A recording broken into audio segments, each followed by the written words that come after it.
What is up, guys? I am Joseph, this is Joseph's Place, and welcome to this video. In this video, I'm going to ask and hopefully help you decide whether or not you should train to 99 attack. Now, to make it a little bit easier and to split it up, I'm going to separate this video into 3 main sections, and I'll leave the timestamps on the screen now since annotations no longer work, just in case you want to skip around and decide what you want to listen to first. But I'm going to divide this video up into 3 sections. The first being what is attack, where we're going to go in depth on the attack skill and really describe how it works and how it affects your character. Then next is how should you train it, where we'll go into some basic training methods and some XP rates you can be expecting. And then the last would be benefits and disadvantages. Now, for this skill, we're going to be using that section to talk about the benefits of training, for example, attack over strength or attack over defense. Now, this formula is what I'll be using for all of the videos of this type. So there'll be those 3 main sections, and they'll work a little differently depending on the skill. But for attack, that is how they are going to work. So let's get started in our first section, which is what is attack?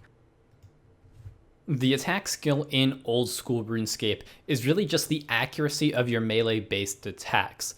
Now, the way accuracy and attack strength is handled in different combat styles depends on the type of combat. So magic, ranged, and melee all handle it a little bit differently. But for melee, the accuracy of your attacks is based on the attack skill, and the strength, or how hard you can hit, or your max hit, is based off of the strength skill. And we'll talk more about that in the strength video, as well as we'll talk more about ranged and magic in their own respective videos. But for right now, we are just talking about melee accuracy. So accuracy in RuneScape is really just the consistency that you will hit an enemy. It could be a player or an NPC or a mob. And it has nothing to do with how hard you hit or what, if you're going to hit it as 1 or a 10. It has nothing to do with that. All it is a basic roll to determine if you will hit or if you will not hit. And this roll is determined on a formula, and it's based on a formula that you should see on screen here. And if you plug in the variables of what you are using based on your attack level and your equipment, you will get just a number that's used that is a maximum roll that you can have for your accuracy roll. And then it is compared to your opponent's defense roll. Now, we'll talk about personal defense rolls in the defense video, but for right now, the defense roll acts in a very similar way, where it has a formula that it's based off of, and it rolls a random number between 0 and that maximum number. And pretty much whoever has the higher of the 2 numbers, whether your accuracy roll or your enemy's defense roll, whoever wins that roll is who will have their precedent. So if you win, you will hit them. If they win, you will not hit them and you'll hit a 0. So the way your maximum roll is determined is based on, again, on the formula on screen. So it's your equipment bonus plus 64, and then multiply that by your effective attack level. Now, your effective attack level is calculated based on a few different things, and it comes down to your attack level after potions. So if you look on your stats skill after you drink a potion, your attack level gets higher. So take that number and then factor in your prayer, anything else such as void or anything that invisibly boosts your skill, add 8, and then add in the attack style bonus. For example, if you are using the accurate attack style, you get a +3 invisible bonus to your attack skill. So if you multiply those all together, that is what your effective attack level is. So it is much higher than just your straight out attack level, and that does make a difference, and that does come into play later on in this video. But once you take all of those factors and put them together and you round down, and then add that to your equipment bonus plus 64, multiply it by your equipment bonus plus 64, that is your maximum roll that you can have on that RNG scale. So if you're fighting a monster with very low defense, you have a very good chance of rolling higher than them, as your maximum roll is much higher than theirs. On the opposite side, if you're fighting something with a very high defense, for example, black demons, they have a very high defense. If you're fighting them with low attack but high strength, you have a very small chance that you'll be able to hit based on just having a very low attack level, very low attack bonuses, and just not even being able being able to get onto the strength roll, as they will win most of the time. And I have some DPS charts that I'll get into later on, but that's really how the accuracy skill works and how attack works in relation to melee. Attack also does factor into your combat level, and the formula it uses for this is just 0.325 times attack plus strength. So whatever your attack level is, it really just gives you 0.35 more of a combat level. So that is really all I have for how accuracy works. There is some more interactions between accuracy and strength, but I do want to hold those for the strength video, as it leans more towards on the strength side and how high you will hit. But in short, as just a TLDR, accuracy is just the probability that you will hit either between a 1 and your max hit. And this is determined based on the roll between your accuracy roll and your opponent's defense roll. The next section of this video is how you should train attack. And in this section, I'm going to go over some XP rates you should be expecting, and then some training areas that you can go to. And it's not going to be an in-depth guide, but it will give you a very good overview of ideas on where to go to train and just get you started. So I'm going to show the rates on screen, and this is basically the maximum amount of XP per hour that you can get based on your level. And this is pulled from Crystal Math Labs, which handles a lot of the EHP stuff. So this is the maximum amount of XP per hour that they have for their calculations. So this is probably very good to go by, as a lot of high profile players contribute to this. And this XP is gotten in a variety of ways, but before I get into that, I do want to go into just a basic overview on what to train at what level. Now, starting off in attack, it is kind of slow, as you have to start with either bronze or iron. So what I suggest to do is really just quest it out.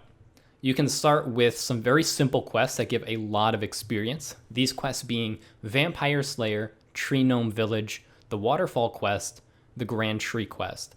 And these quests give a combined total of 48,000 experience. And you can cut out something like the Vampire Slayer, as that's a little difficult to do if you have no melee stats at all. But all of the other quests can be done by either safe spotting or just going through the quest. There's nothing to kill. But for quests like Tree Gnome Village and the Grand Tree, there are a few things you do need to kill, but you really only need 13 magic to get those done, as the bosses pretty much can just be safe spotted. So they're not too difficult, and that gets you straight past level 40 attack, which lets you use rune weapons, which is a huge boost to training. And it will just increase your DPS by a lot and will make it easier to get past that early game of melee training.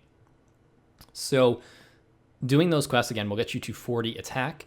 My next suggestion would just get your strength up a little bit to match. And in general, you're always going to want to keep your attack and strength within about 10 levels of each other until you get to the end game. And I'm going to explain more in depth on that in just a little bit in the next section of our video. But just in general, try to keep them relatively close, as that's the best way to keep your maximum DPS up. So after you do those starting quests, there's a few different paths you can go for training. And I have these separated into efficient paths and AFK paths. So I'm going to hit on the AFK parts first. So for low tier, so about 40 to 60 melee stats, you can go to either rock crabs or sand crabs. Now the XP per hour rates here will vary depending on your actual levels and how crowded they are, but you can expect to get anywhere between 20 and 45,000 experience per hour while going through these levels. So it's really not too bad considering the amount of XP you need for 60, and you can get them very quickly. For mid-tier, which I'm going to say is from 60 to about 70 to 80, if you just want to AFK it and not worry about anything, you can train at experiments and yaks, and this will yield you about 50 to 60,000 experience per hour, and it is very AFK. You do not need to pay attention to really anything, as they're not going to hit you very hard. So experiments and yaks are a good way to train that mid-tier attack and really all melee stats. There are some quests that need to be done for that, but that's not the scope of this video. It's just an idea of where you can go train once you get to that level. Now for the higher tier, the best AFK way is just to do NMZ. And this is going to be very similar to the efficient method, but if you use Darax at 1 HP in NMZ using a certain set of bosses, you can get between 70 and 150,000 experience per hour, and it is incredibly AFK. You really only have to pay attention once every 2 to 5 minutes, depending on how efficient you want to be with it. And I will get into that when I talk about the efficient ways to train, but just know that between 80 and 99 attack, the best AFK way to train is through NMZ, assuming you can afford Darks and you can afford a few other things if you want to push the limits on your XP rates just a little bit. But now I'm going to get into the efficient ways of training your attack.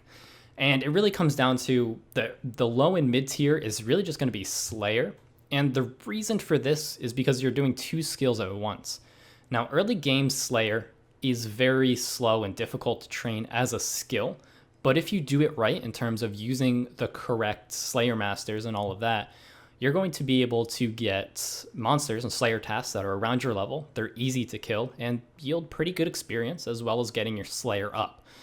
I know it's going to be a little bit slower than Rock Crab starting out, but once you get to decent Slayer Masters, it will be worth it in terms of being able to train Slayer at the same time as training Slayer is much more efficient to just training attack, because if you just AFK to 99 attack and all your melees, your Slayer is going to get left behind, and then you'll be getting Slayer levels, but your combat experience isn't going to matter, so the efficiency is lost there.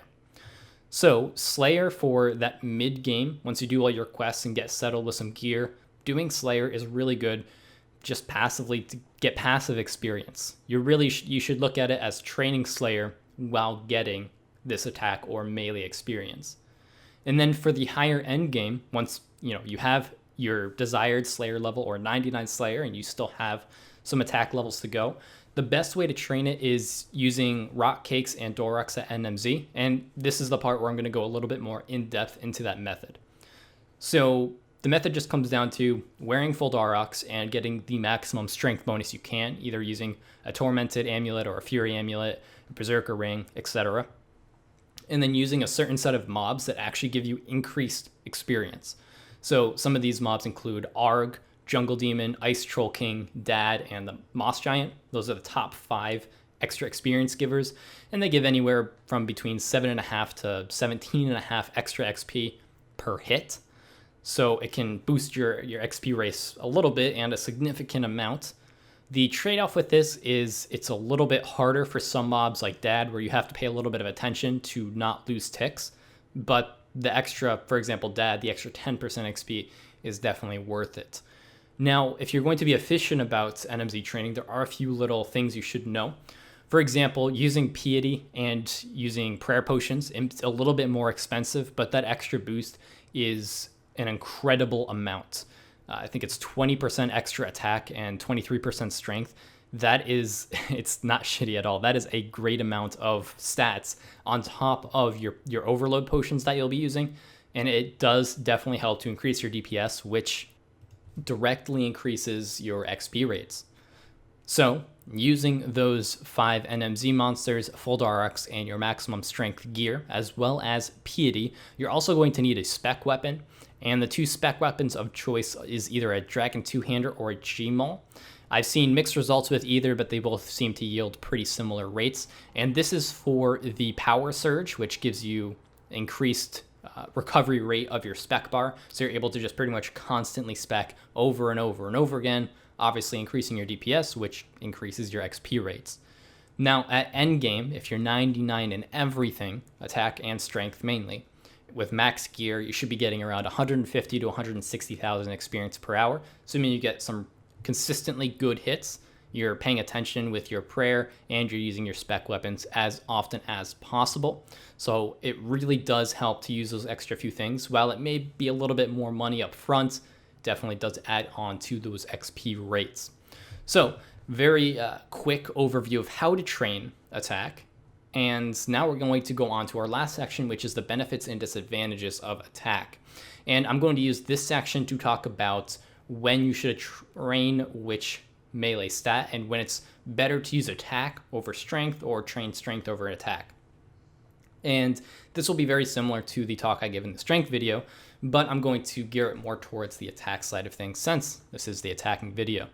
So in general, if you don't want to watch this section, my suggestion is to train them pretty much the same, keeping them within 10 levels of each other, but always training attack first until you hit about 70 to 80, depending on what weapon you're going for. So while you're trying to hit the next tier item, train attack to get that tier item, and then go back and train strength. The reason for this is that extra weapon in most circumstances increases your DPS more than the strength levels with the old weapon.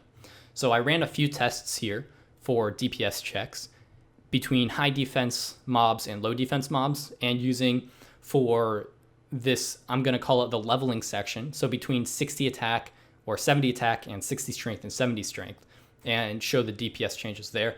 And I'll show them on screen just to visually show it, but I will also talk about it. So one of the tests I run was for Black Demons. So with 60 attack and 70 strength, if you're using a Dragon Scimitar, you're doing 0.6818 DPS. If you have 70 attack with 60 strength with a Dragon Scimitar, you have 0.684. So you can see how the extra attack levels help with something with higher defense. And that's an example of something I mentioned before of how enemies with a high defense, the attack helps a little bit more than the strength does. And then finally, the last test was 70 attack with 60 strength for using the Abyssal Dagger to train the strength up.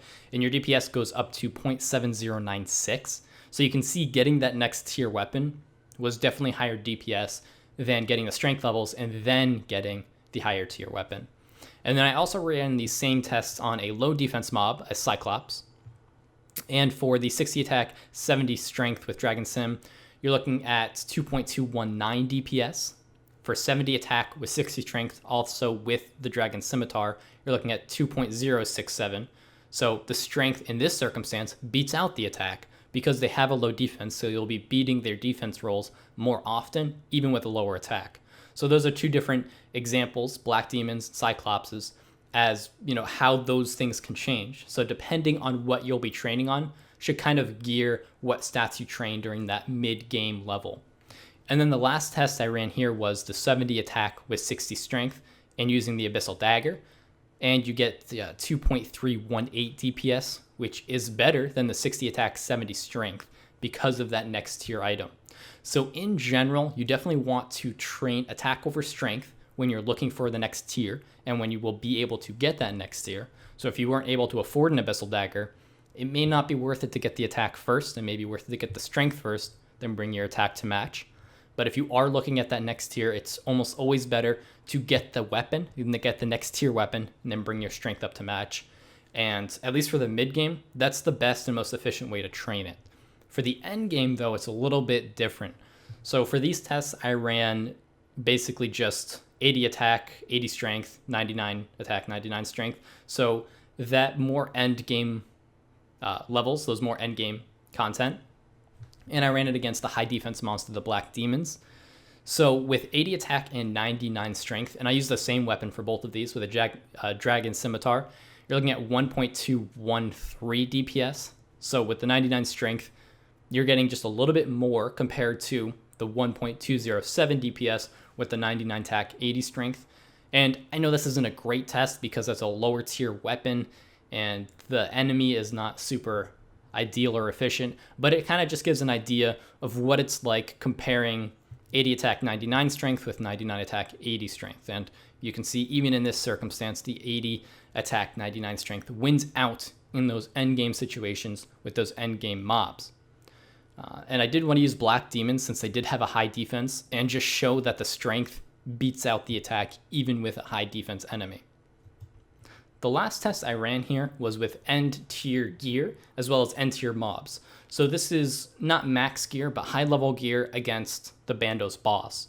So with 80 attack and 99 strength, you're looking at 4.85 DPS. And at 99 attack and 80 strength, you're looking at 4.25 DPS.